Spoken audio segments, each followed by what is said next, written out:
Tahukah kamu di bumi ini terbagi ke dalam 7 benua loh?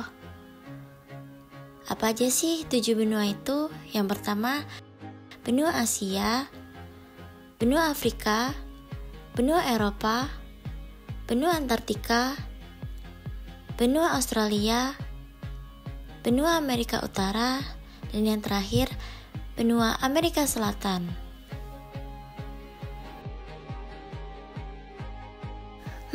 Apa sih yang terlintas di pikiranmu saat mendengar Amerika Selatan? Negara Brazil? Hutan Amazon? Atau Lionel Messi dan juga sepak bolanya? Tapi, tahukah kamu? Benua ini menyimpan cerita panjang mulai dari kejayaan suku Inka, bentang alam luar biasa, dan peran penting di dunia modern. Yuk kita telusuri bersama tentang sejarah, kondisi geografis, dan fungsi kawasan.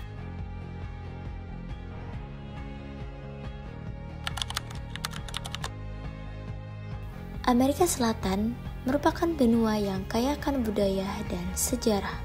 Sebelum kedatangan bangsa Eropa, benua ini dihuni oleh peradaban besar seperti Inka di wilayah Peru dan sekitarnya. Mereka membangun sistem pertanian di pegunungan, jalan-jalan terorganisir, dan kota megah seperti Machu dan Picchu. Pada abad ke-16, bangsa Eropa seperti Spanyol dan Portugis datang menjajah hampir seluruh kawasan.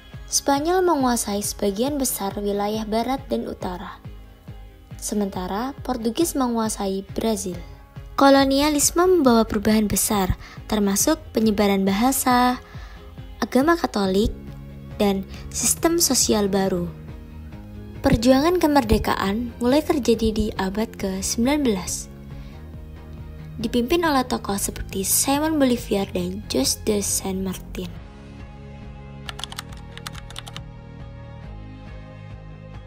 Baik, kali ini kita akan bergeser pada pembahasan selanjutnya, yakni kondisi fisik dan kependudukan. Kira-kira bagaimana sih kondisi fisik di Amerika Selatan? Ya, secara fisik, Amerika Selatan dikenal dengan bentang alam yang ekstrim dan menakjubkan. Di barat, membentang pegunungan Andes yang merupakan pegunungan terpanjang di dunia. Di timur, terdapat hutan Amazon, paru-paru dunia yang menyimpan keanekaragaman hayati yang luar biasa. Sungai Amazon, Sungai Orinoco, dan Sungai Parana menjadi jalur air utama yang menunjang kehidupan penduduk. Benua ini memiliki berbagai iklim. Selain itu, benua ini letaknya sangat luas. Di samping letaknya sangat luas, benua ini memiliki topografi yang sangat bervariasi. Wilayah hutan Amazon beriklim tropis basah. Di sini memiliki karakteristik dengan hujan terus-menerus. Di daerah timur memiliki iklim sabana. Pada iklim sabana memiliki karakteristik yakni hujan dan kemarau dengan suhu tinggi. Selain itu, pada gurun Atacama memiliki iklim gurun. Dan pada pegunungan Andes memiliki iklim pegunungan. Karakteristik pada iklim pegunungan terpanjang di dunia ini memiliki suhu yang sangat dingin. Pada wilayah bagian selatan memiliki iklim subtropis dengan kelembapan tinggi. Pada ujung selatan juga memiliki iklim yang sangat dingin. Nah, selanjutnya adalah kita akan membahas sebuah materi yakni kondisi kependudukan.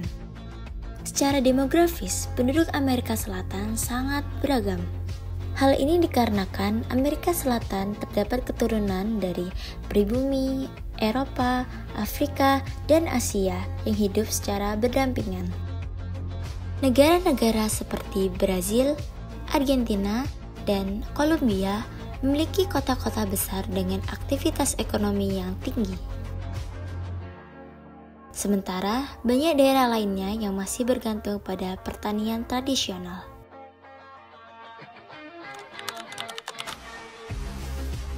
Amerika Selatan memiliki peran penting dalam perekonomian dunia.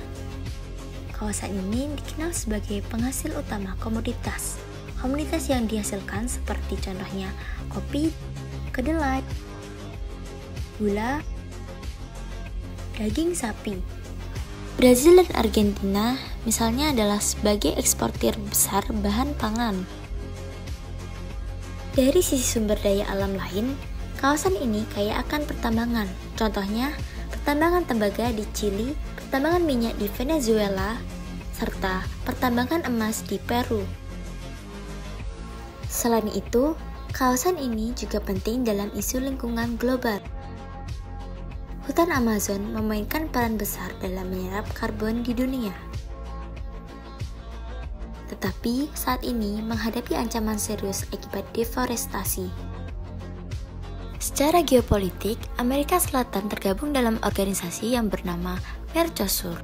Organisasi ini berperan mendorong kerjasama ekonomi antar negara di kawasan Amerika Selatan. Namun, terdapat berbagai tantangan seperti kesenjangan ekonomi, populisme, dan kerusuhan politik yang masih membayangi. Tak terasa ya sudah di akhir pembahasan nih.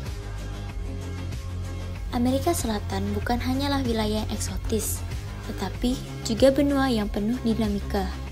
Sejarah panjangnya, kekayaan alamnya, dan peran strategisnya menjadikan kawasan yang penting dipahami. Pertanyaannya, mengapa penting untuk dipelajari? Melalui pemahaman sejarah, geografi, dan fungsi kawasan, apa sih yang bisa kita lihat? Ya, kita bisa melihat bahwa setiap benua memiliki kontribusi unik bagi dunia.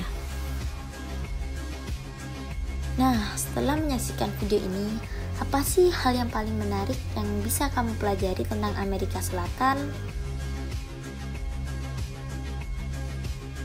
Yuk, tulis pendapatmu di kolom komentar. Hal ini dapat mengekspresikan pendapat kalian. Jangan lupa untuk like, komen, dan kasih semangat untuk kelompok 2 ya, dengan cara subscribe. Kalau rame, lanjut part 2, hehehe.